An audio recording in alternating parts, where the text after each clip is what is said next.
Bonjour à tous, de grand matin, je vous fais une petite vidéo pour vous expliquer les exercices que je vous ai demandé de faire sur les dieux.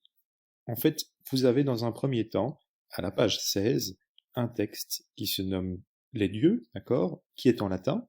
Je ne vous demande pas du tout de le traduire, en fait, mais je vous demande de le lire avec assez de précision et avec beaucoup d'attention, et essayer de voir de qui on parle. Normalement, vous avez tout de suite compris que c'est un texte sur les dieux, et qu'en fait, c'est un texte qui explique où sont situés les dieux quand on leur assigne un temple dans une ville.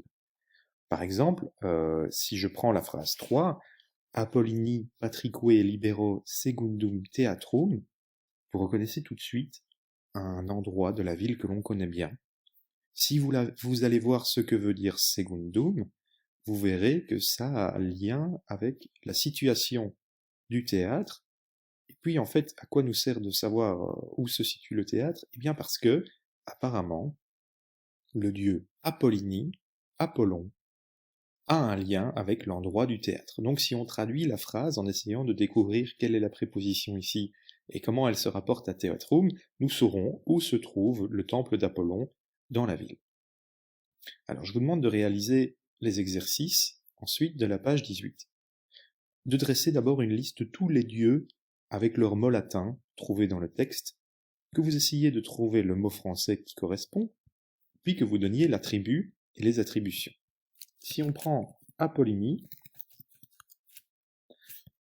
qui se dit Apollon en français, eh bien nous découvrons, si nous allons vite faire une recherche sur Internet par exemple, qu'Apollon a comme attribut la lyre, et que c'est le dieu du soleil et des arts. En fait, il suffit de faire une toute brève recherche et vous trouverez ceci. Je vais la faire avec vous pour que vous le voyez. D'accord, je vais sur Internet, je tape Apollon, et puis regardez, on trouve directement sur Wikipédia par exemple, Apollon est le dieu grec des arts, du chant, de la musique, de la beauté masculine, de la lumière, conducteur des 9 muses. Et regardez, autre question posée, quels sont les attributs d'Apollon? Là ici on apprend que c'est la lyre, la flûte, l'arc, la flûte c'est normal et la lyre c'est le dieu des arts, et l'arc car c'est le dieu aussi avec sa sœur de la chasse.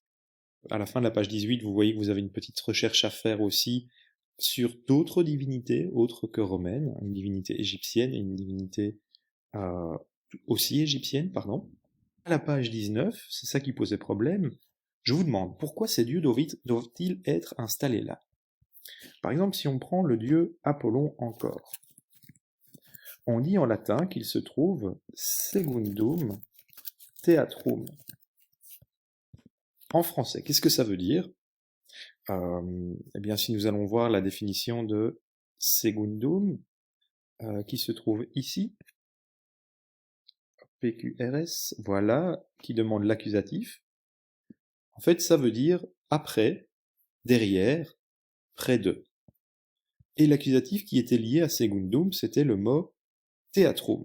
Theatrum, je pense que vous avez tout de suite compris que c'était un accusatif qui était lié au mot theatrus, théatri, qui veut dire le théâtre. Alors, si finalement, on me dit que Apollon doit se trouver près du théâtre, quel serait le lien avec lui? Eh bien, très simplement, comme c'est le dieu des arts, Apollon est le dieu des arts et se retrouve près d'un endroit où les arts sont joués, le théâtre. Est-ce que vous trouvez ça logique? Bien sûr.